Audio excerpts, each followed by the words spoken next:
Welcome to the Notorious Scoundrels, a Star Wars Legion podcast bringing you the latest news, general perspective, and competitive discussion. Hello and welcome back to the Notorious Scoundrels podcast. I'm Kyle. I'm here with Mike and Zach. Are you guys excited for single eliminations? I'm super excited. I don't have to play for a week, so I get to watch everybody else, down in the trenches, fighting it out, to make it to round two or round one, because this is the play-in round technically. So yeah, I'm having a hell of a time. Yeah, I do have to play a game this week, and I'm opening it against 13 activation droids. You and the rest of Invader League, Kyle. Rest of Invader League. There are only 11 of the 80 lists that are 13 activation droids, which we'll get to. Which is more than the entire amount of Imperial lists, but that's yes. We'll get to that later. We'll get to that. But yeah, I'm playing Death Trooper Wargaming as the guy's handle. He is German, and I'm terrified because those Germans know what they're doing with Legion. They kind of came into Team League, sort of unheralded it, and stomped their way through most of it. They did. So anyway, that'll be fun. But yeah, before we get to Invader League, let's hit some housekeeping real quick because we have some exciting stuff here, Mike. Yeah, so we have awesome limited edition order tokens for that are available. They are in there's various kind of art for each perspective kind of theme. So make sure you check them out. They're really cool. They're available on the fifthtrooper.com/shop. I don't want to sound salesy here, but if you're at all interested in them, they're literally flying off the shelves, so to speak. I would be very surprised if they were in stock. This is a pre-order, just to be clear. I would be sort of surprised if they were still we only have a certain number that we ordered, and they're going to be out of stock by the end of the week. I got to imagine, just based on the rate that they're selling today. So let's hope that they're still in stock when you hear this podcast on Wednesday. I'm going to strive to get this out on Wednesday this week, just to make sure that that's true. So, it's entirely possible that we're already out by the time this podcast is out, based on the rate that we were selling today. I don't expect it to sell at the same rate as when we were hey, this dropped, right? But who knows? So just if you're interested in any of the sweet designs that we've cooked up, get in on it while you can. So yeah, there are 6 different ones. There are 6 different ones. They're all really cool. They are. Some are pretty themey, some are more creative.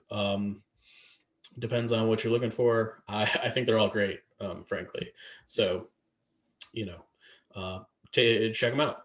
But yeah, and business part aside, I think it's a sign that we're taking that next step forward, where people are really hungry for tokens that are actually going to go on a table, right? We're just inching our way there, and to have those ready to go when you first get on the table would be nice, Yeah. And secondarily, we will be shipping our 5th Trooper branded Cubicle Raiders pretty soon here. So be on the lookout for that if you pre-ordered it. And if you haven't, Cubicle Raiders is a game that we designed and is completely in-house by the 5th Trooper team. So check it out. It is it's kind of maybe a preview of other things we could be doing in the future. So if you want to support us, Cubicle Raiders is a great way to do that. Outside of that, I think we can probably jump into this chaos-laden fiasco that is known as Invader League. Indeed. So we are going to do the breakdown of the various types of lists as well as the faction breakdown in a minute. But first, I think we should talk about what you and I are bringing. Yeah. And why we ultimately chose to bring what we're bringing. Should we flip a coin on who goes first, or how do you want to do this? Why don't you pick a model in front of you, Mike, and see what happens? Pick a model in front of me. So Zach is referencing my yes. my Sorry. method. I forgot about the story. Yeah. I know. Yeah. Go ahead. Tell the audience why you're wrong. Why I'm wrong. No. Why don't you tell the audience why you have a parachute that's stuck to your back just in case anything goes wrong, Kyle? I'm not sure I follow. Oh, you're gonna blame your child if you lose with this list. No, I'm not. She is flawless. Okay. If she did not choose poorly. If I mess up, that's on me. No, I was waffling as I normally do. Surprise. And I eventually decided that I wanted to play a Force user because that is what I do, and that's fun for me. I could have played 13 activation droids, I guess, but that's not fun for me, and it's probably not fun for my opponent either. So yeah, and I'm pretty sure that Mike and I both were like, dude, play a Force user. That is what you're comfortable with. It is. Force user. Playing you with a Force user and playing you without a Force user are two very different experiences. Sure. Yeah. That's now the context that you're talking about was a somewhat unique setup. But well, I generally, I mean, like, we've played lots of games, yeah. not just that one. Right. Yeah, it's my comfort zone. Anyway, so my three favorite Force users, excluding Palpatine, are Jedi Luke, Dooku, and Darth Maul. So I could not decide between the three. So basically, I have all of those models painted. So I pulled them all out, and I asked my 4-year-old daughter which one was her favorite model, and determined that I would let her decide basically which one I was playing. So with no hesitation whatsoever, she immediately picked up Darth Maul. As any kid would. I mean, it's got to be the double saber, right? I mean, it definitely looks the coolest. My kid is obsessed with Darth Maul. He knows nothing about him. I was putting on Star Wars, seriously, not to like cut you off. Putting on Star Wars the other day, just like to have in the background. I like to throw it in the background. I don't really watch it. I just throw it in the background. That way I can kind of like, if he like pays attention to it, you know, maybe he'll get into it. Oh no, he's into it. And I was trying to put on Attack of the Clones. Why? I don't know. Maybe I hate myself. That's for another discussion. Hey, I want Darth Maul. He keeps yelling at me, I want Darth Maul. So I put on a Phantom Menace. And no, it's not that I can just put on a Phantom Menace. I have to skip ahead to the Darth Maul scenes. Now, my son is 3 years old. And my point being is children gravitate to Darth Maul. What it is, double lightsaber, his crazy look. I don't know what it is. Kids gravitate to them. I'm not surprised by her choice whatsoever. I was, because she actually knows who Luke Skywalker is. She calls him Little Skywalker. Well, there's the problem right there. Yeah, and she doesn't know who Darth Maul is. But anyway, that's who she picked. So I made a Darth Maul list. I had sort of thrown about, there was like an 11 activation and a 12 activation version that basically didn't have B2s. The 11 had, you can do the 11 with 2 B2s. But it's like the bid is really low, and you know, it's kind of light on beef other than the 2 B2s and Maul. So ultimately I went the 10 activation version with Maul, 3 B2s, 3 B1s with E5s, a T-Series, 1 sniper, and the Sith droids. Congratulations, you took the lowest activation Separatist list in Invader League. there are like 1 or 2 Dooku Maul lists that are 9 activations, but yeah. Okay. Yeah. Yeah, there's not very many. I mean, so we'll get to this, but nearly all of the Separatist lists have the T-Series in them as a commander. So let me hold on. Let me put my shock face. Yeah. And of course, I took the T-Series also, because if I'm running Darth Maul, you're obligated to. I guess you can run Field Commander with Darth Maul if you wanted to. You're not obligated to, but... Well, you have to take a commander. Well, sure, but you're not obligated. Okay, to you could take T-series. Dooku or Grievous. Yeah. You could also take like a field commanded like A2 or Right. something, Yeah. right? Yeah. I would like to maintain the fact that there are a Okay. diverse I'm sorry. amount of options. Yes, you're obligated to take a commander. I took the T series. So yeah, it's actually essentially identical to the list that I played for my last game in round robin. So, it's got Maul, it's got the B2s with the rocket launcher. It's good. It's decent at slugging it out at close range. It's not so decent at things like bombing run. But luckily, I have a 20-point bid in that list, so I actually outbid my first opponent who has 13 activation I don't think stacks. I caught that. I don't think I knew you had a 20-point bid. Yeah, 20-point bid. And I think that's something that we probably will talk about a little bit later in the cast as far as Separatist lists and bidding. But yeah. I could have I could have gone to 11 and it would have been a much lower bid, but I decided to basically cut an activation to make it. Yeah. Decent. So that's actually like thinking in my head. I'm actually surprised. I shouldn't say surprised. The list feels very much like you, Kyle, right? The list feels like something you're comfortable with. It's got a lot of diversity with the B2s, the B1s, the one sniper. It's got a force user, but I was surprised you went 10 versus 11. Not gonna lie. Now I understand the bidding part was important, and I think we discussed it last week. Honestly, last week was a haze for me when we were talking about droids in core and how to utilize them. I think we might have hedged on bidding, and Mike, you said we'll talk about it afterwards. So I do think the 20-point bid is important for the list, of course. It is. Yeah, it's really bad at bombing run and breakthrough, and but the 11th activation is also big. So it's long edge to long edge, rather. Yeah. So I guess time will tell, right? Like you're gonna have to play these games, and you'll know playing them like whether you missed that 11 activation or if the 20-point bid was worth it, right? I mean, the only way you're gonna figure that out is by playing these games. So. Yeah, and actually, I ran the 11 activation version. I did a practice game over the weekend with David, and you have to cut some B2s. I think the way I ran it, I only had one B2, so it was 5 B1s and one B2, and it ended up being pretty close at the end. But like, I lost all of my B1s because they die really fast. Yeah, it should be noted that the beef of your B2s make up for the lack of. I want to say the lack of an activation, right? Because an added activation is a different story, but it adds beef where you're not like melting quickly, right? So it's kind of like a catch-22. You're gaining and losing. You're getting an activation, but different aspects of the list. Yeah. I mean, B1s are fine, right? They're cheap, but man, when they get focused, they go down like very quickly before you can evacuate them, which is, getting almost dead units out of the line of fire so you can save their activation is like an important hallmark of good competitive play. And sometimes when your unit's made of peanut butter, that's kind of difficult. So anyway, I was feeling that pain when I tried the 11 activation list. So yeah, I wanted the B2s. So that's what I'm taking. We'll see if it's good enough, against a 13 activation list. But anyway, I do think that, go ahead. What were you gonna say? I was just gonna say I think it's gonna be a tough matchup in the current field. I think.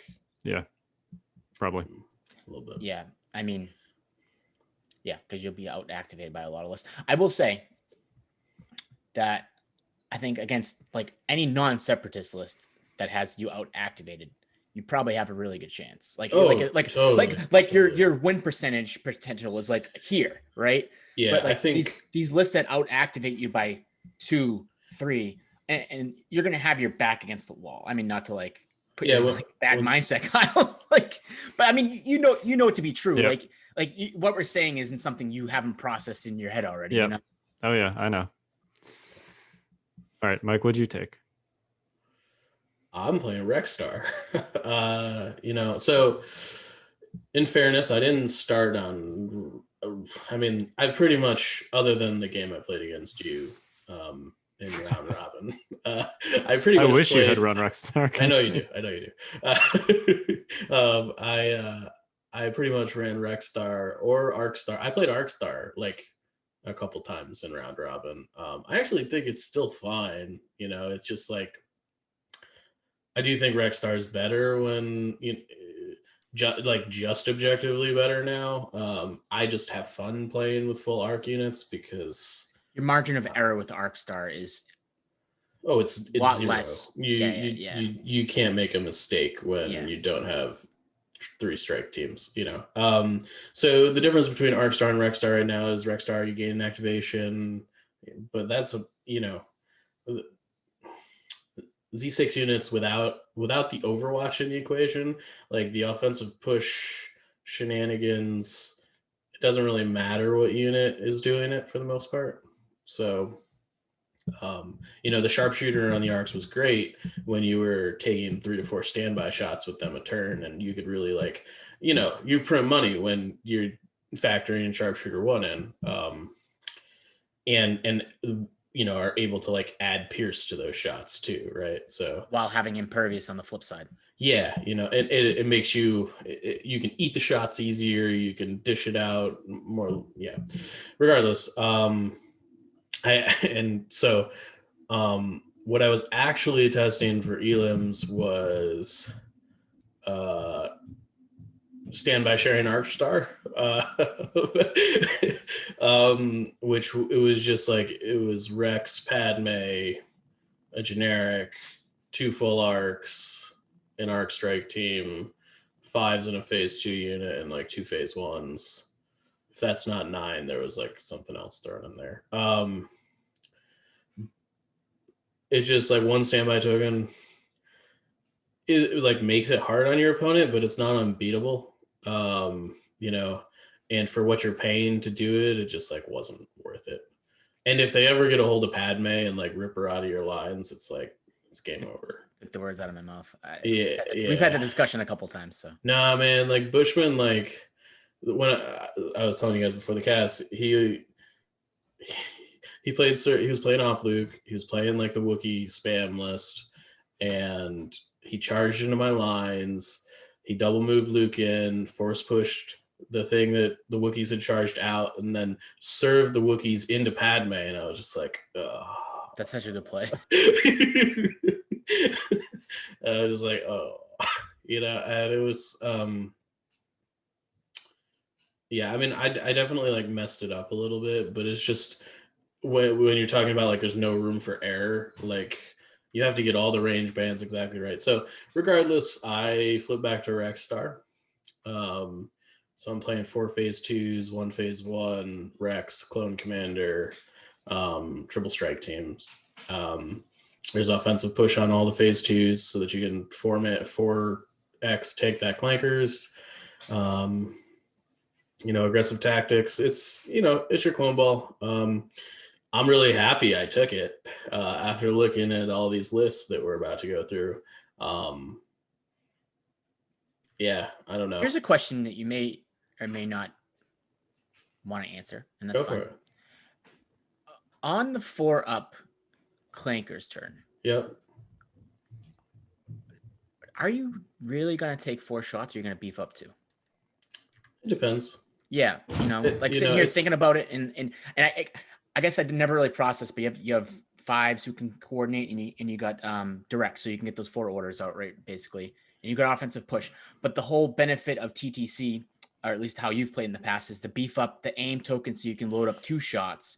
You can't necessarily do that with 4. Now you can with offensive push. Maybe it's a little bit different because you're gaining more aims because the other time they had Overwatch versus offensive push, right?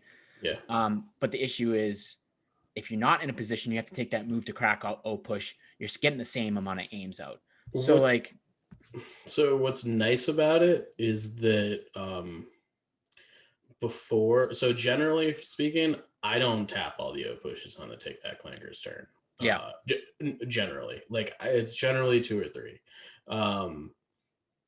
And that's because most of the time, when you're TTCing, you're kind of you're setting up the shots, right?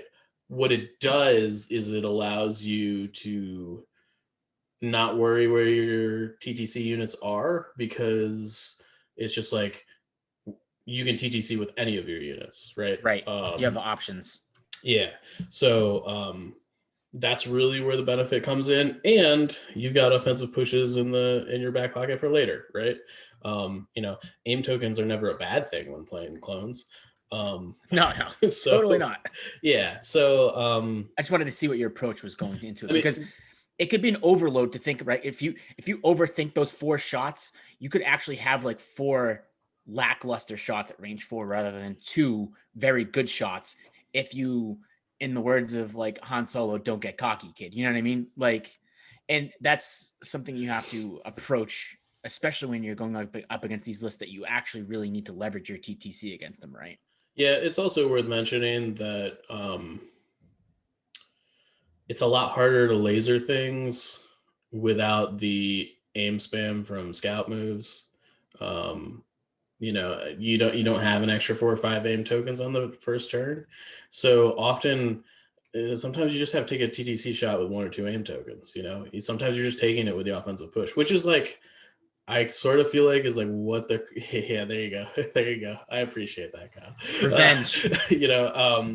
I mean, like just tapping O push and using take that clankers with 1 aim token still is fine. Oh, it's absolutely fine. Like, just taking a regular shot at range 4 is still like really good.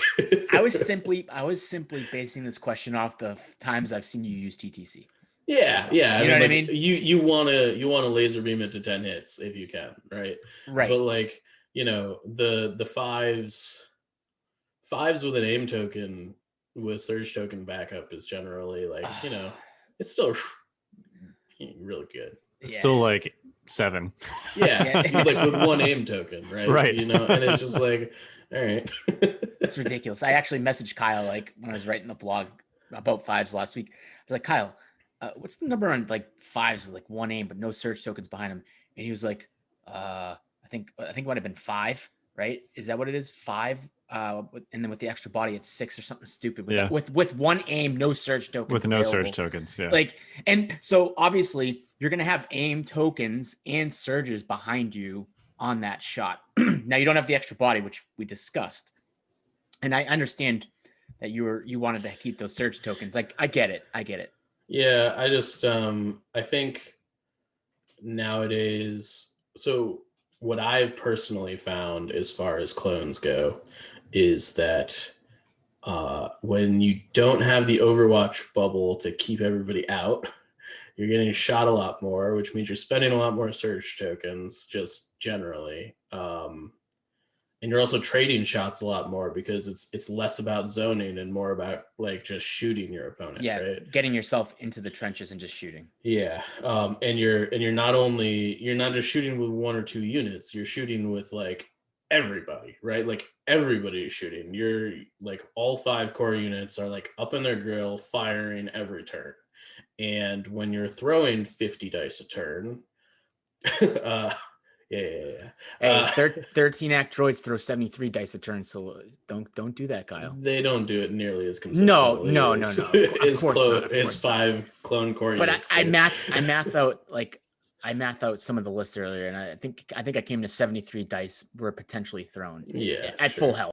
Yeah, that's another story. Yeah, the reality of that is very different. But Totally. in clone lists, like they are throwing 50 dice at you. Totally, because they got to be in that position to get their points and like get their opponent. Like you want to just basically just like jab your opponent with them as much as you can. It's just go ahead. They're not nearly as vulnerable to attrition. That's also very true. The other thing is that like, getting 5 unit leaders in position as opposed to 9 is like a big difference as far as being able to manage it. So particularly when 3 of them are large base steps. So in any case, I'm playing Rexstar. I'm feeling good about it. I think it's very well positioned in the meta. Yep. Yep, I agree. So yeah. I mean, the only like list that like hurts you would be like what, like a long range Cassian, like high velocity. I'm not really scared of that. I'm more scared of like, an uncontested Luke or like Maul getting into my lines and like not having Rexes take that Call Me Captain up to like properly deal with it or whatever. Totally. Like Call Me Captain is like really difficult to like be good against Luke. It is. Like operative Luke, just because disengage is silly. Well, and he just plays full of surprises and it bounces. Like, yeah, I mean, you're still gonna shoot him. well, clearly, I'm just Yeah. saying, like, you're not gonna. Maul is very squishy. Jedi Yeah. Luke is not. Totally. Maul can very easily get punched / Rex fire supported on Call Me Captain to death. It's much harder to do with Luke. Absolutely. You know, I've found personally that like the best way to deal with operative Luke is just like double move away from him with everybody, and he can't chase down everyone. Like, you know, he can try, but yeah. So in any case, those are the things that I fear the most. But it's my side of the bracket is looking pretty droid heavy. So why don't we talk about this meta breakdown? I think there's good news and bad news here. Yeah. Overall, I mean, There's and two sides the of the bad coin. news is not like, you know, terrible. It's just, I think, you know, we need to talk about it. Yeah, so let's start with, I guess this would be the bad news, is the faction breakdown. Yeah. This is like the headline number, right? So going from least to most, there are 7 Empire. How many lists are there total? Oh, I'm sorry, there's 80. 8. Okay, great. 7 out of 80 Empire. Can we have a moment of silence for Empire? All right. Now they're all different. They're all somewhat different lists, but yeah, there are 7. There are twice as many rebels at 15, so that's a little more expected, right? It's almost 25%. There are 18 Republic, and the remainder is 38 droid lists. So almost half the lists are droid lists. I have the numbers from last IL to. Yep. I have them somewhere. There are a lot. It's like 20, 20, 15, and like 13. I was just looking at it today too. Yeah. I want to say, without having them in front of me, I want to say it was like 20, 20, 18, and like 10 or something like that last season. It was like around that number, we'll call it, right? It was a reasonable Yes. disposition. Yeah. I think it's fair to say that droids are overrepresented in this meta, and everything else is probably a little underrepresented, with Empire being like super underrepresented. Yeah, and Empire was underrepresented last season too, whereas the was. distribution between the other 3 was more even. Yeah. I'm gonna go on a limb here and say that I saw this coming. I'm not shocked by this list disparity at all. I'm not either. You know, seeing the 7 Empire is a little bit of a sad confirmation of what I expected. Yeah. Honestly, not to be like a little bit of a downer, it's more than I expected after kind of like hearing people like, you know, talking. I mean, some people didn't play Invader chat League for a week. You know, Yeah. Literally, people didn't play Invader League because they were concerned they couldn't win with Empire. So like, yeah, you're already taking out some people that you know play Empire competitively right off the gate, right? Like they're just shaved right off the top. Yeah. And you And know, to me, this feels a little bit like a chicken and egg situation. I mean, we talked about Empire 3 casts ago. I think there are some like viable Empire build options for sure. but you have like this now for 2 seasons basically where they're just perceived as objectively bad. And I think it's sort of like this self-perpetuating cycle where, you know, the top tier competitive players view them that way, so they play something else. And then, you know, if the good players aren't playing Empire, then Empire is perceived as being bad. And, you know, it's like this continuous cycle. Totally. And there are a lot of things in the points update that got cheaper that, you know, you see represented in some of these Empire lists, but I think people aren't really exploring generally. I do think generally though, like just to speak to like the Empire issue or whatever, it's very hard to put a list together that looks good on paper. That can win like 8 in a row.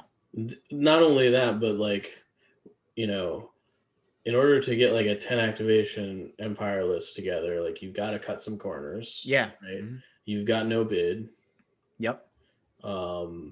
Meanwhile, droid players are having a field day. Right. Well, and even Republic players can put together 10, 11 activations and still have a ton of beef there and a decent bid. So totally. I mean, I definitely, Republic does a lot of what Empire is trying to do, at least outside like the vehicle front and stuff, significantly better. And I mean, you could even make the case, I think, nowadays that like barks are like way better than speeder bikes, and the saber tanks probably better than the ATST. It's just like, I do think that like you're right in that. I think one of the problems here is that a lot of the things that are good about Empire are kind of untested from like a large majority of the competitive community. We talked about like captains with offensive push and all that jazz. Like I haven't seen anybody playing anything like that, and I think that's very wrong. So I don't know. It probably should be prefaced, and we discussed this precast, and I'm going to bring it up here because it probably makes the most sense what we're discussing. That 38 droid list is probably something you see mostly because it's tabletop simulator. Yeah. And I'm not saying that there's not that many competitive players playing droids, right? There's plenty of people that can play this game competitively and they play droids. But if I were to look at some of these names playing droids, I would bet that maybe some of them don't even own droids in real life. And that I'm not trying to knock them. They want to play that list. That's absolutely fine. Listen, go ahead, run those 13 act droids. I might not like it, but you have every right to do so. I'm not dumping on you for doing that. But my point is the numbers get really skewed when you're playing with fake toys, right? Like we're not playing with the things we own. We're playing with the things that we can just pop up onto a loading disc and throw it onto the table. And that's fine in itself. But I want to preface it that these numbers are, tabletop simulator skewed a little bit because of what's available to you at hand. Yeah. I mean, like if droids were perceived to be the best faction, I'm sure that there are some people that would go out and buy, sure, absolutely, a Separatist list for $600 and paint the whole thing for the next tournament. But I think the vast majority of people would stick with the factions they've picked and try to make the best of it, right? And I think that we would see far more innovation because of that to some extent, right? Like you're like, I play Empire are the only miniatures I have, so I need to find a way to make this work. You have more incentive to do that. Like it's pretty easy to just be like, okay, I can just play the best thing, right? It actually brings me back to something that we talked about on a podcast. God only knows when, right? But there was a tournament in Australia. You had them send us the lists. And now I know it's a totally different story because Australia got boned on getting some stuff, right? Okay. But like some of the lists had to like improvise because they didn't have all the phase 2s and all the ARC troopers. And like, I'm just thinking clones off the top of my head because that's when clones were a little more prevalent because of standby sharing. I think it was still around when we were talking about this. That's how long ago it was. Okay. But the point is people played what they owned, and that changes the skews of the lists. And again, I'm not knocking anyone for doing what they're doing on Tabletop Simulator. That is what it's there for. But I'm just saying, as a listener, you need to understand that these numbers have a little inflation because of it. Yeah, so why don't we actually go in and break down sort of internally, like what each of these list categories look like? Because I think the good news here is that, like within a internal faction balance perspective, you have some good variety here. Like, would you have thought 6 months ago that we would see airspeeders and rebel veterans and Wookiees in serious eliminations lists? No. And we can have a conversation about if they're serious lists or not. But I definitely think the Wookiee and the airspeeder ones are. Yeah, jury's out on them, right? We'll have to see how they perform. I think you talk to a lot of people, like legit people in the competitive community, about what the best meta lists are, and double airspeeder 12 activation rebels would be on that list. Yeah, I don't know. I mean, like, I don't know if I agree with that or not, but the fact that this is even a conversation, I think is interesting, right? Yeah, totally. So let's go in the same order we went earlier. So Empire, we got one Palpatine list, one Iden / Operative Vader list, one double bounty list, one Iden 333 list, which is basically Iden, 3 special forces, 3 shores, 3 mortars. I'm surprised we didn't see more of that one. The list isn't that good. Well, we'll circle back around to that. I'm not sure I necessarily agree with that, but only one Callus Veers Bosk all at the same time. One Bubba list and one Vader tripled flame dewback 4 snowtrooper ion list, which is clearly designed as a droid counter list. That is in fact, if I should win my first game, that is the list that awaits me. I mean, I feel like it's not in a bad spot. No, it's not. I also feel like that list of Empire lists is just like Empire players like throwing everything into a ball and into like a can of paint and just like throwing it at the wall and see what sticks. Is like how I feel about that list. I mean, I do think it's specifically designed as a droid counter. No, Empire... not that list specifically. The list of 7. Oh, I see. Yes. Yeah. It's like we're gonna put all these lists into this bucket of paint and we're gonna throw it at the wall and see what sticks. Yeah, it's like it. As Kyle was reading it, I was reading it along with him, and I kind of got the same sentiment that you did, not in a different way. But I was looking at it like, man, I feel like I should be excited about this, but it kind of like. I wasn't like, I felt like, oh man, like there's variety, but it doesn't feel great. I mean, the one thing that is surprising when we mentioned this precast is one Callus. Maybe I expected more because usually the new hotness gets in there, but I can understand heading into single limbs that it's kind of like, I think it's too new. It's hard to play a new unit. I mean, the thing is though, is that like, I think that if a lot of these lists had Callus in them, I probably would feel a little bit different than I do about them. And this is coming from someone that's never seen Callus on the table, but like he's good enough to change how some of these lists function. But I understand the hesitation. Yeah, I mean, I don't think anything here like sticks out to me as like heavily favored to win the tournament or anything.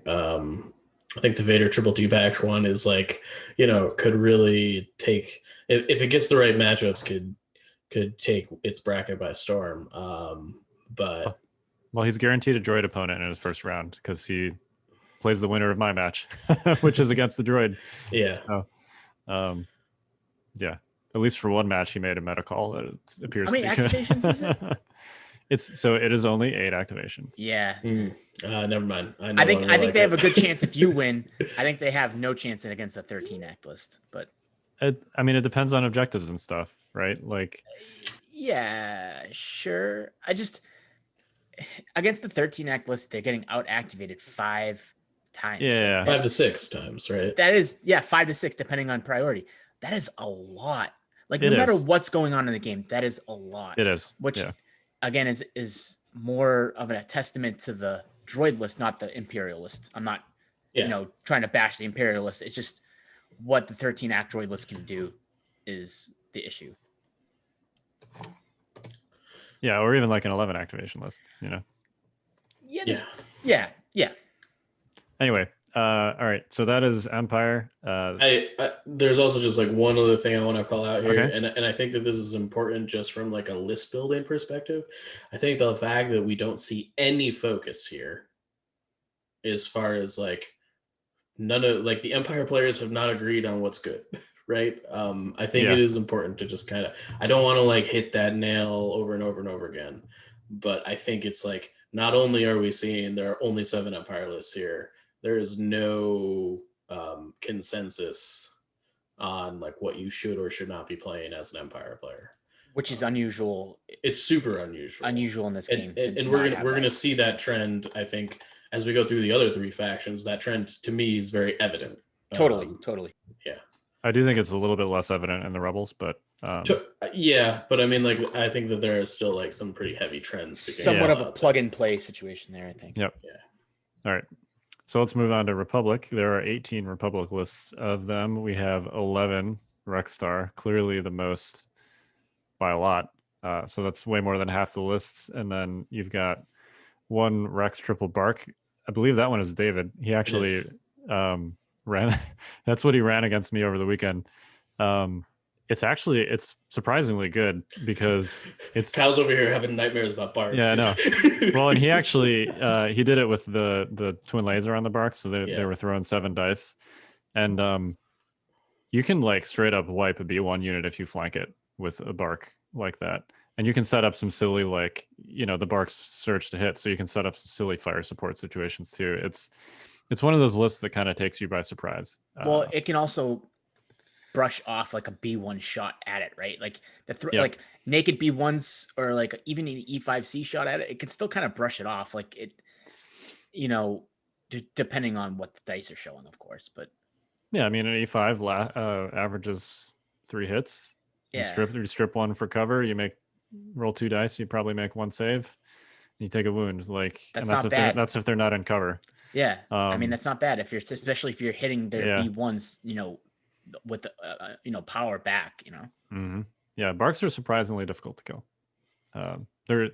I think even if you account for things like agile on the Stapps, Stapp armor is made of peanut brittle. If they get caught flat-footed, they're done.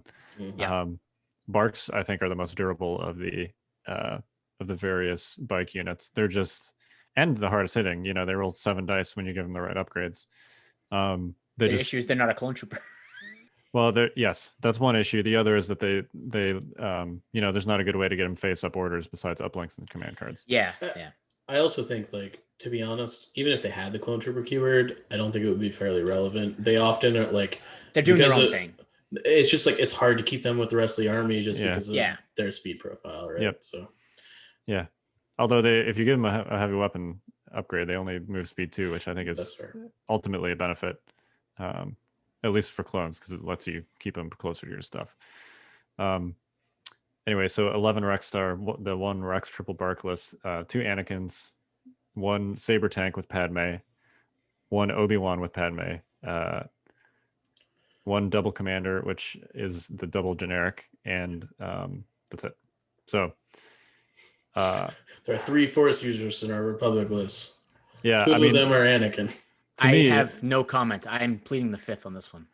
So this is, I think, easily the least diverse of all 4 factions, in that you have 11 Rexstars, and then the next most represented archetype is 2 Anakins, and then everything else is just a one-off. 1 Obi-Wan. I can't fathom it. I don't. Is this where I get to say "I told you so," Zach? I don't know. Mike, it's not really that. I understand that Obi-Wan would be underrepresented here, but the fact that there's more Anakins and more Vaders is just kind of mind blowing to me.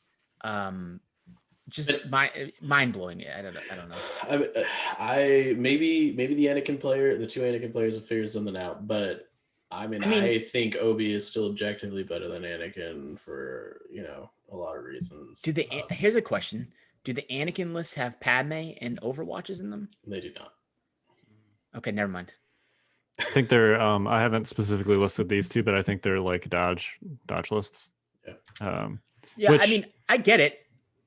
I just, if you're gonna do the dodge thing, why not Obi-Wan? And listen, maybe you got it working. I'm not trying to bash you. If you got it going with Anakin, I get it. But I don't know. Obi-Wan is just better in that situation. Zach's over here like, my boy. Yeah. Listen, I wasn't expecting to see all these clone lists with Obi-Wan. I'm a realist, okay? I understand that I fit a certain category. Just like Kyle, I need a Force user. I've latched onto Obi-Wan and Luke. I get it. I live in a different world than most people playing Republic, okay? I'm not ignorant to that fact. But 1 Obi-Wan and 2 Anakins it just doesn't make sense. For Obi-Wan to be the most underrepresented Force user in Invader League alongside Palpatine feels weird. That's just insane to me. It's weird. All right, let's do Rebels next. We'll save the best, the quote unquote, for last. Oh. Yeah. I see what I did there. I hate you. All right, so Rebels. Now, some of this is how, so this is from the single elim server. Some of this is how the poster broke these down. But essentially, of these archetypes, the most represented one is 2. So this is going to be a little bit of a long list. There's 1 Jin Cassian K2, 1 triple Wookiee double speeder, 1 Leia Clan Ren, 1 Cassian K2 double speeder, 1 operative Luke airspeeder, 1 Cassian operative Luke, 1 Cassian K2 triple Mandos, 1 double airspeeder, 1 Cassian K2 operative Luke, 1 Cassian K2 double land speeder, 2 Cassian K2 Chewie triple Wookiee lists. Those are surprisingly terrifying, by the way. 1 Lando operative Luke, 1 Lando Clan Ren, 1 Commander Luke land speeder, 1 Lando operative Luke triple Wookiee, 1 Cassian K2 gunline, and 1 operative Luke triple Wookiee list, which I think is Bushman.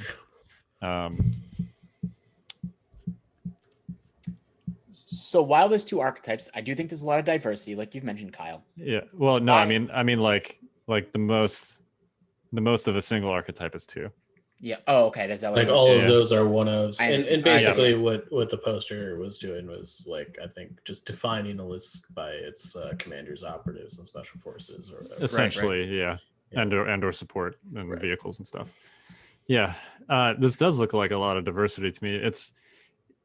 It's a little bit deceptive because the Cassian and Luke are definitely heavily represented across these lists. Yep. The supporting cast is very different in all of these, right? Like you've got a smattering of T-47s in different quantities and combinations. You have a smattering of Wookiees in different quantities and combinations. A lot of these lists have veterans in them. You've got some Sabine / Clan Ren / Mandos in various combinations. So, you're still not seeing Han. You're still not seeing, there is, like 1 Jin list, but you're still not seeing a lot of Jin.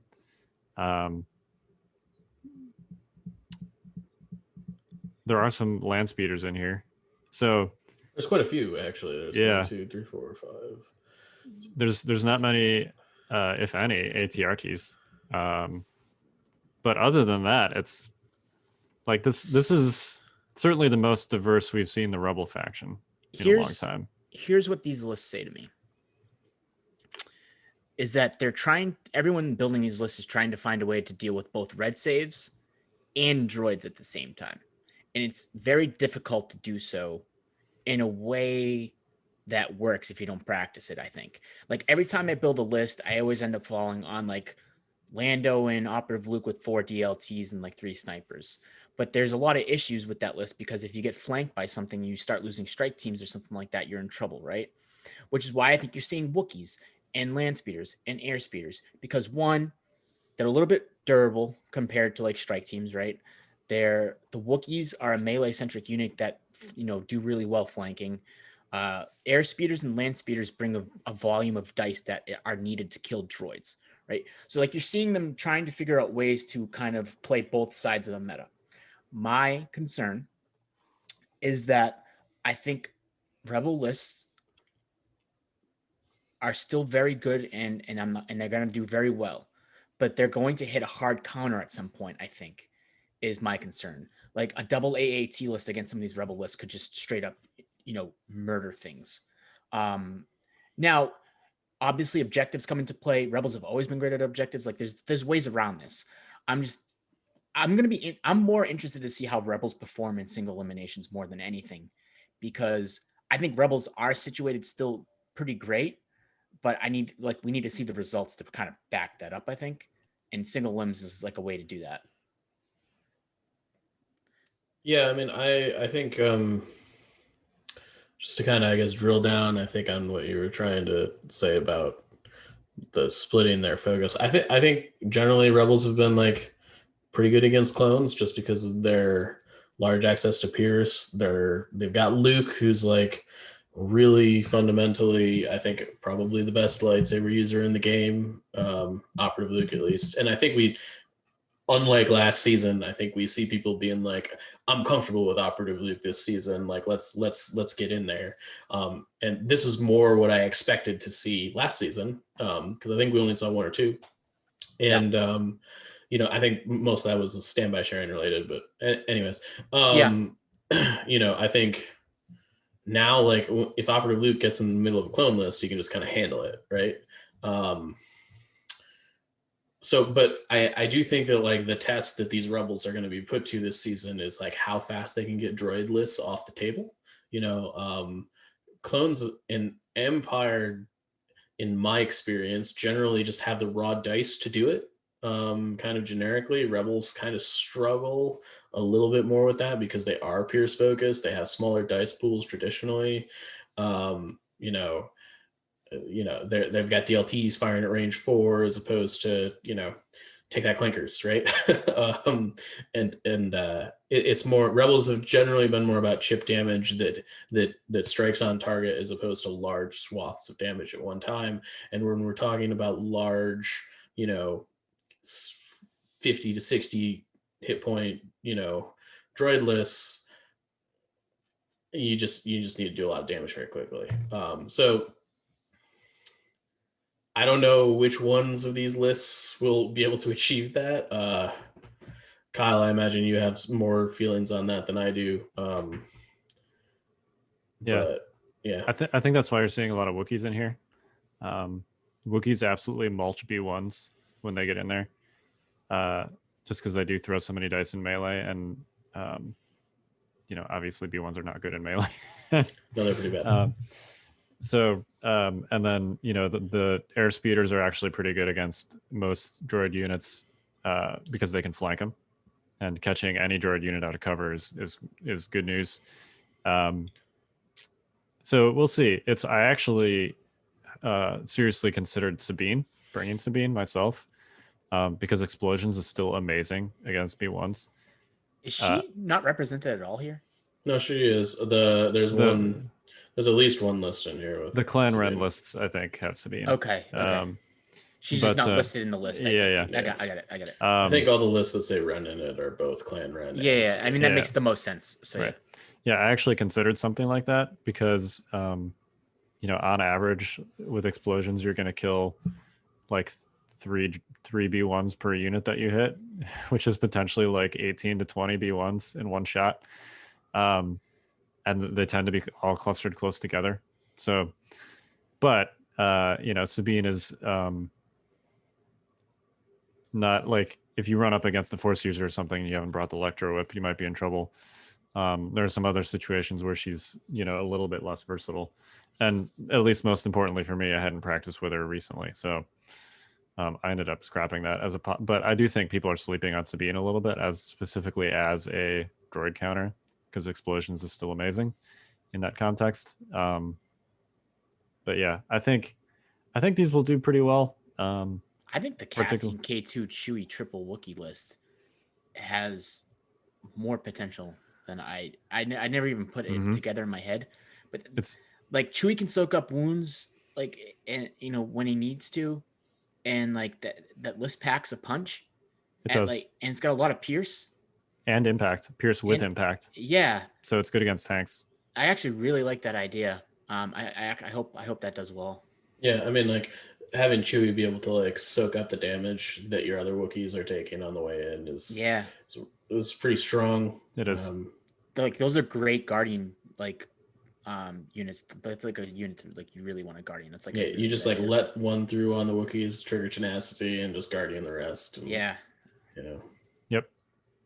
Yeah, I think those have some potential. I'm pretty excited just to see this spread of Rebel lists. I don't know if anyone thought seriously, before the points dropped, that we would be talking about people bringing Wookiees and T-47s in a serious tournament.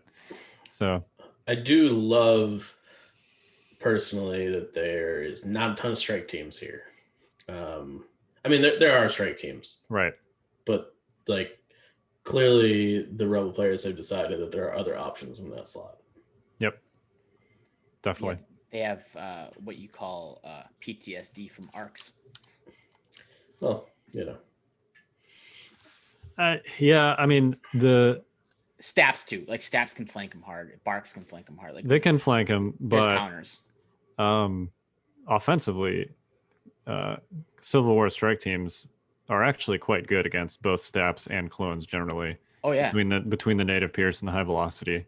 they do really well against those dodge spam lists that clone players have been running. So yes, they do die to arc snipers and air support. But offensively speaking, if you can keep them safe, they're definitely going to plink their money's worth against any red save list. And they're good against Stapps too, because they take away that native cover 1. So yeah, I don't know, but I think generally you're right. Like we see lots of Wookiees and Mandalorians sprinkled in here.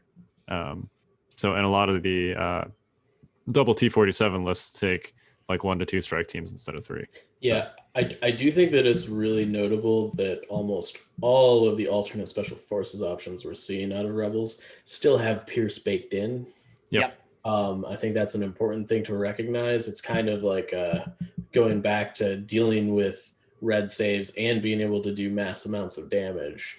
These units are a little bit more versatile at, I can pierce saves if I need to, but I also can throw 8 dice if I need to, right? Yep. Better volume. Yeah. Yep, definitely. All right, so let's hit the droids. Yeah. So this list is actually shorter. The list of different types is shorter than the Rebel one. But of course there's 38 of these, so bear with me. 2 Dooku's, 4 B2/Stapp lists. Oh, are you dropping the one in between there? Yeah, I'm leaving Okay. that. Well, Okay. it's the most one. So Sure. 3 double AAT lists. I'm kind of surprised there's not more of those. Shocked. 3 Maul lists, 2 Maul AAT lists, 3 B2 AAT lists, 3 Maul/Dooku lists, 1 AAT Stapp list, 1 Grievous list, 2 straight B2 spam lists, 2 Maul/B2 lists, which is what I'm running, and then 1 Maul Stapp list, and then 13 activation B1 BX Stapp lists. So clearly of these, like there are 38, 11 of them are essentially the same or similar, and then the other 29 that I'm not doing 27 are fairly different. There are only 6 of these 38 lists that have either Dooku or Grievous in them. So 32 of the 38 lists have a T-Series commander in them. Or a field commander. Or a field commander, yes. So yeah, thoughts? I'm taking deep breaths. Hold on 1 second. Yeah, I'll let Zach take some deep breaths here. So I think this says 2 things. First, there's just as many Rex lists as there are 13 activation Stapp lists. I think it's important to point that out meta-wise. In that the disparity between how many CIS lists there are and the rest of the field is not predicated on the 13 activation Stapp thing being a thing, right? It's just because Separatists are perceived to be really good right now, regardless of what you're playing, I think. Well, and good in different, They have. So Well, you go ahead, Kyle. there's been a perception about droids, which I think has been mostly true, almost since their release, but that they essentially have had the best internal balance of all the factions. Yeah. Which means they have like the biggest, well, the smallest range of units that are not competitive. Yep. Or the biggest range of units that are competitive. So if you set aside cross faction balance, then like if you want to play a lot of different things, then droids have been viewed as something that lets you do that. So I think that certainly is a good thing. We'll see, if these, I don't think you'll be going to be able to just look at like the representation of the top X lists and determine how many of them are separatists and take that as like a determining factor of cross-faction balance, because it's half the field. Yeah, So, it's kind of a problem Right. in that if a separatist, literally you could just flip a coin right now, us take player skill and stuff out of the equation, and on a heads, separatists should win the tournament, right? right. Yeah. Which is insanity. So I'm much more interested to see, and we will have access to this because Bushman is amazing. Like the actual cross-faction win rates once that all shakes out, as like a percentage, and then also by commander. You know, there's only 6 Grievous Dooku lists among these 38. I'm rooting for them, but clearly the field commander and or mostly the T series are very popular in these. So we'll see how this shakes out. I'm hoping my 10 activations droids is enough. But yeah, we'll see. Yeah, I do think that, you know, what this says to me is that people have decided that perfect order control is how they would like to play Legion for like, you know, I don't know. Like all these lists for that. What's you up? know, they're not really wrong for it. I'm not. I mean, like, first of all, I'm not sure that like clearly perfect order control is a good thing. Yeah. I think that that's why we see so many different things in the Separatist lineup. People can play what they want because they feel like they have the ability to do so. And I think part of that is like, just from like an ease of play perspective, you know, being able to always have orders on the things that you want makes it easier to play things that are harder to play, right? Like if you've got a bunch of stuff that, for instance, like if you're playing Invader triple dewbacks or whatever, like it's harder to have orders on the things that you need to have orders on, Yep. you know, to make it work, right? So like, you know, that I'm not calling out that list for a specific reason. I just like that other factions have challenges with that, and the better you are at this game, the more you're able to manage that. So I think Separatists, there's a little bit of an allure there, and like I don't have, there's this thing I don't have to worry about, right? I don't have to worry about like knowing when to pull from my bag or not, and you know, like, and like what to do if I pull the wrong thing. And it does, I mean, it helps you run time insensitive units in greater quantities. Absolutely. Right? Like there's a reason that Stappppps are viewed as the quote unquote best bike unit, and it's because they have coordinate. Yep. I think bike units in general are so timing sensitive that like if you don't have a way to consistently get them face ups, they're just, now Barks might be good enough because they have so much beef anyway. But like the reason you're not seeing Imperial speeder bikes is because it's hard to consistently get control of them. And I mean, clearly there's a price at which you would take them and just fish them out of your bag every turn. But personally, I feel like all bikes should just have coordinate. You know, I wish Empire bikes just had coordinate. I don't agree with that at all. I think it'd be terrible. We'd be living in a horrible world. Well, and maybe you would have to adjust their costs accordingly, right? Like if you give Empire bikes coordinate, maybe you bump up their cost, right? And you probably, like, Stappppps might need a cost bump too. We don't have to talk about such things on this podcast right now, but you know, it does make timing sensitive stuff easier to run in greater quantities. I will say that not all of these are perfect order control lists. Specifically, the lists that feature B2s are much more quote unquote traditional. I agree.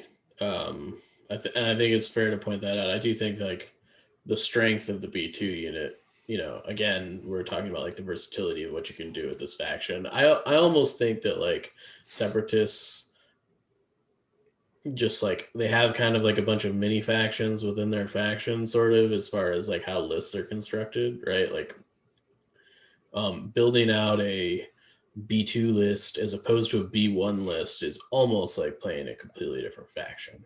Yeah, you know, to some extent, right? It's like the difference between playing clones and Empire, right? I wouldn't quite go that far, but it's probably a little exaggerated. I see what you're getting at. It's very different style. Yeah, totally. In a way that like Rebel lists run core units with DLTs and Z6s, like that's what they do, right? And you know, clone lists were in phase 1s and phase 2s, and while they're different, they're really like not that different, I think it's probably more similar to like a shore list versus a storm list, as far as being different from each other. I guess. I have personally, I don't know if this is a hot take or not. I think perfect order control is overrated. I do too. I think we discussed this last week. Did we? I think we did. I've personally Maybe not to this degree. Last week was so long ago, I don't remember. Yeah, I know. Which is sad because today's Monday. We recorded on Wednesday, but it feels like it was 3 weeks ago. Yeah. So I feel like it is important to make sure that you, like with all factions, not just with droids, it's important to make sure that you have control of your focus pieces. But if you're only running, 1, 2, 3 of those, you can manage that most of the time without coordinate anyway. And that's part of why I like the B2 lists, is because you can sort of just, like, if I run Maul with B2s, Maul's gonna have a face up every turn. And if I've got to fish a B2 out of my bag, and in that bag is also a BX sniper, that's fine. Like, Yeah. that's okay. And I like, at least with the B2s, I like having the flexibility to use them like a more traditional core unit, where I can just kind of use them in whatever part of the battlefield I want. We did talk about this last week, but one of the things that's problematic about B1s is there's only a specific area where you can use them, and that's near all your other B1s, wherever that happens to be. So, yeah, I don't know. We'll see. There's 38 of these. Clearly, that is a lot. We'll see how this shakes out. It's, what is it, 7 rounds of elims? Something like that. Yeah. I mean, 7 rounds for some people. Yeah. I mean, most people have to play a play-in round, Mike. Not all of us can. Not all of us can be the number 2 seed with, So, yeah. I think even most 4-1s, I think I think it's just 5-0s that are like basically strictly exempt from a. Yeah, I think there's a play-in. couple 4-1s that have a. Yeah. Have by. So anyway, I'm playing. I guess possibly by the time you hear this cast. So against one of those stupid lists that I've somehow have kept my tongue tied. It's okay. Keep your tongue bit. I know, and trust me, I've shackled myself. There's reasons I've kept myself shackled. We've discussed how many times I've had vulgar rants before in postcast about this 13 activation list. I'm trying to keep it that way. I am. I'm trying hard to, because there's a lot of reasons why I'm trying to keep myself contained here. Well, maybe they'll all just clock out and lose. Well, you know what, Kyle, I may have stepped away from being a judge, but one of the last things I did was make sure the chess clocks go through. And part of that was because I had fear that we were going to have these 13 activation lists. I'm not going to lie. I expected more than 11. So yay, I got a little win there. There's only 11 of them. But I have a lot of problems with the 11 as it is, but that's besides the point. Well, I know chess clocks is another story, but yeah, as long as we're talking about Separatists, I do want to mention that the majority of the Separatist lists have very high bids, which is insane. Like, and I'm not talking like 8 or 9. I'm talking like 20. I think including the 13 activation one. I don't know what it's. Yeah, those run like 15 to 20. All you have to do is cut an E5C and you have an 18-point bid. Yeah. So and that's what most of them do. They cut a heavy weapon for. That's what I would do. Yeah. If I was running it, I would never run it. But so I just like I don't know. How much are the Dooku Grievous lists bidding? I'd have to look. It can't be much. And if they are, it's gonna feel bad, right? I think Griffin posted something in competitive chat earlier. In the day. I guess my question is, if the implication you're making is that this is a cost issue, is this a T-Series commander cost issue, or is this and maybe we could do a separate thing about this, but so my gut here says that if these lists are taking 20-point bids, like even raising the price really doesn't fix the issue. They're having their cake and they're eating it too. Yes, I think that's what this says to me. Like you're taking somewhere between 11 and 13 activations and you have 20-point bid. Like it should be. So yeah, like to me, like a 13 activation list that has 3 strike teams and basically 5 to 6 units with heavy weapons and 3 bikes that also gets to take a 20-point bid and order control. I mean, I know. That's whatever. It's I don't inherent. Care about I get it. I know. I think like I would have a problem with this if Rebels could take a 13 activation Tauntaun list and also have a 20-point bid. Right. I get it. I mean, I think that there are issues there that need to be looked at as well. I think Mike and I discussed this, and it almost feels like an activation cap would be like the most ideal like kind of thing for the situation. That's probably never going to happen. So like there's, you got to find other ways to do it, or I shouldn't say never, but like, I don't know if that's ever crossed their mind on a way of doing it. Right. But like inherently that's how you could fix the situation somewhat. I mean, I got a lot of thoughts about this list and I've had a lot of thoughts about this list and it's been on my mind quite often. The T series is what enabled it. And I think that the T series was meant to enable other things. And what the inherent problem is that competitive Legion, starting with Rexstar and Arcstar last season, is that it's becoming more of a sheet game versus an actual game. Like the lists that you're seeing mostly run are basically thrown into a number generator, and more people are going to start running them when they see that those skew list, and not skew in the sense of skew, but like, all these wounds and all these dice that can be thrown, the numbers just keep on creeping up for that list. People are going to see it. They're going to start playing it. And I make this joke all the time on the Discord. I don't play this game to play. I was going to swear there. I don't play this game to play an effing spreadsheet. Well, and we do. Well, hold on. We do, but to a point, right? Like I'm talking like the way that this list is built, and the way that Arcstar was built. List is good. Well, that's the thing, Mike. You and I have had this discussion, and again, I'm trying to keep myself contained. I'm not convinced the list is good either. I think that if it comes across like a double AAT list or like a Maul AAT list, or Rex list, like I think the Rexstar lists are honestly in a really good position against this list. I've had this conversation so many times. Arcstar and Rexstar last season in Invader League, when Stand by Sharing were a thing, way more degenerate, way worse for a negative play experience. This is just a different kind of play experience that I just don't prefer. And my problem is that we're getting to a point where more and more people are starting to play those kinds of things because it's what works, or what seems like it could work, right? Like the preface is there that it could work because we're seeing that lists like this can do it. Now, I hope every 13 act list crashes and burns. I hope it goes into both Tatooine Suns and just they blow up every droid. All right, I just bleep myself out from saying it again. And that's not to hate on anyone running that list. I understand why you're doing it, but I hate that list. I'm going to hate that list.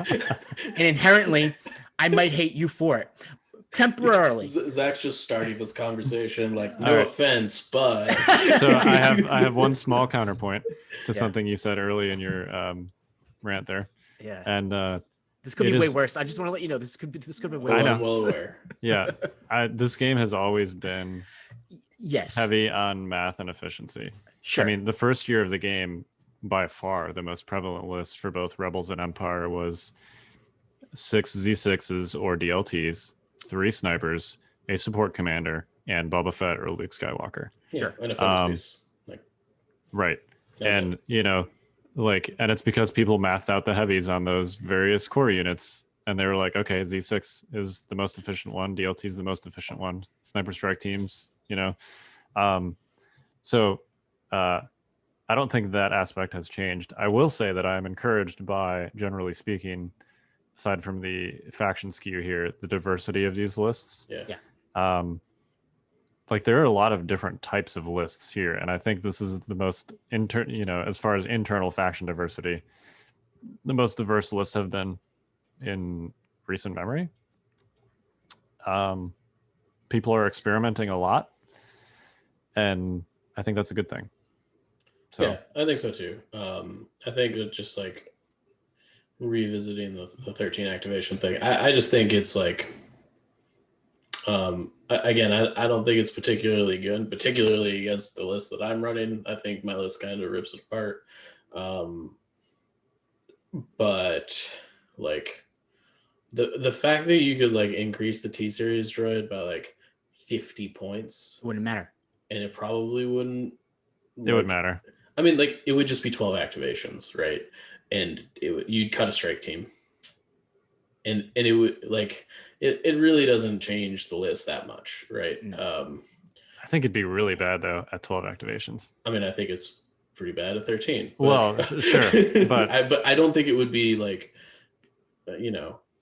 like clearly you could still run it. I'm just not sure you would want to. Yeah, totally. I just like, I think the fundamental question here is like, what is and it isn't like okay as far as like how many activations you should be able to take in a standard list, right? Right. That are effective, right? Like no other faction can take 13 units that all do things. Yeah.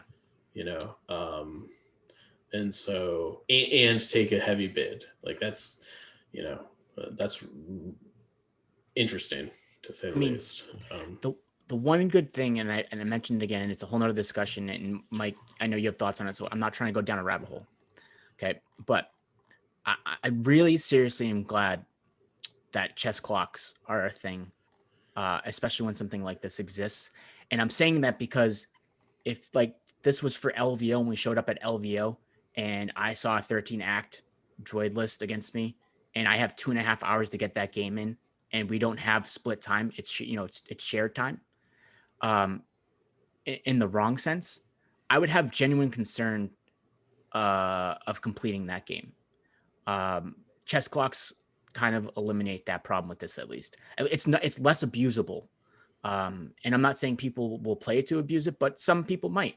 That's just how it happens sometimes, and that's one area that could be affected here. And maybe it's a good thing for chess clocks. Like maybe it's a good first outing for them, right? But well, it's an experiment. It's an experiment, right? It's an experiment. I'm glad it's happening now, to be fair. On that note, speaking of people that are playing in single elims, please treat this as like an exercise where it's mutual. Like if just don't like do like if your opponent forgets to pass the clock and you realize it, don't just do an activation on their time. Yeah. Not say anything, please. I practiced with him over the weekend and I was constantly forgetting. It's horrible. I'm not going to complain about this. But yeah. Okay. It'd be great if there was some feature in the mod where you could hit that end activation button and it would just pass the clock automatically. Yeah, I just like I don't know. I've played like hundreds of games on TTS. Adding like something I have to do at the end of every activation is like a super habit I have to break. Yeah, totally. And it's Yep. Yeah. I mean, that's all of us. If you took the rage that I have for 13 activation droids and the rage that Mike has for chess clocks, you would have the second big bang. That's what I think you would have. Nah, dude, you'd have the Galactic Empire. What about me? What's my? You're dead. You keep us in line. Okay. Yeah. What do you rage about, Kyle? Kyle, how many? I think I say it to you like 5 times a day, and I say, Kyle, I respect your niceties here, but take a step back and be mean for once. Like I'm pretty sure I say that multiple times a day. Embrace the dark side. I feel left out. I feel like I need a soapbox. Like I'm always like, Kyle, stop being like so you nice need to a people soapbox and too. doing this. Why are you being so nice, Kyle? Yeah. So I mean, we'll see. I mean, this Invader League, like all Invader Leagues, is a test bed for what the real world is supposed to look like. I think at the end of this, we're gonna find that Separatist lists and Republic lists, the Separatist lists are gonna get shredded by Rexstar for the most part. I think. I thought you were going a different direction. I was going to say I think the 13 Actroid list sucks on a real table, but it's in real life. I think it's TTS. I don't think it's any better or worse on a real table than it is on TTS. Just because like inherently it doesn't really care about the table. That's sort of the point of the list, is that like it cares about, like, don't get me wrong, it cares about cover. It definitely cares about cover. And stuff like cover's that. huge. But like the fundamentally the crux of the list is being able to last first your opponent without interruption, right? Without repercussion. And like that's going to happen in the real world or online. It doesn't really matter where. Is the cover a little better on TTS? Yeah, probably. But like the Stapp situation is not that different. So I mean, we can. The way I feel about it is once you get the Stapps, like the rest of the list really doesn't matter anyways, you know. Yeah, totally. Like, after you kill the Stapps, it's just a bunch of B1s, which is like whatever. It's a question of how much damage you took in the process, right? Yeah. Like, and or how quickly you can take out the Stapps. Well, that's what I mean is how much damage you take in eliminating the Stapps, right? Yeah. And so once the Stapps are gone, like cover or not, like you're either going to be able to deal with it or not. And yes, maybe you're able to deal with it a little bit more on real tables because there's less cover. But I think overall, I don't think that threshold is that different. It's because it's more of like a turn threshold. Like, did you do it by turn 3? Or because if it's the end of turn 5 and you're doing it, it's way too late, right? So it's not that different structurally from like the old school Tauntaun lists, where it's like you got to kill the Tauntauns. How quickly early. can you kill the Tauntauns? Totally. I hated those lists too, just so everyone knows. Yeah, totally. I mean, it's the same sort of deal. Just want to make sure I'm not being discriminatory to droids specifically. Yeah. I mean, frankly, the premise is the same, right? It's load as many activations as you can, backload your firepower. The difference is the Separatist list gets a bunch of activations in there that like and heavy weapons actually can kill things, right? Yeah. So we'll see. I would like to say I don't expect 13X to take down the tournament. However, there are so many Separatists that it just might. It's an eighth of the list, right? Well, and I actually think that they're posed pretty well against the Rebels and the other Separatist lists. Because frankly, what Separatists hate, because their dudes just die when they get shot, is when they're out activated, right? Like if you're out activated and your opponent gets to just like move up and shoot you and take 4 B1s off the table, if they get to do that 3 or 4 times, like that's a huge problem. And so I think the 13 act list will actually kind of prey upon the other Separatists. It's actually kind of a weird thing going on there, like with Tauntauns, where they would crush other rebels basically. Totally. And so I think a flat circle. It is. I think the thing is that, like, again, like Tauntauns against clones, like, again, standby sharing, whatever, but like because clones can share tokens and because of their saves, like they have the ability to withstand that initial surge of damage and just like kick back at you. And I think with the addition of things like air support, take that clankers, and arc strike teams, like you can't really wait to make the attack because the clones are just going to shoot you up before you get there if you wait. So you kind of have to, unless you get like a line of sight blocker that can hide 3 Stapps that you can do donuts behind, which I haven't seen any on those Invader League tables. Nope. But, all right. You guys got any final thoughts? Have fun around the playing round, Kyle. And Hopefully, I will meet you at a later time. I got a long way to get there before that happens. We are in the same quadrant, so conceivably, if both of us go undefeated, we would meet in the top 8, I think. I believe that is correct. Top 8 or top 16, I think. Yeah. So I hope that we both get there. I'm going to take it one game at a time against 13 activation German engineering.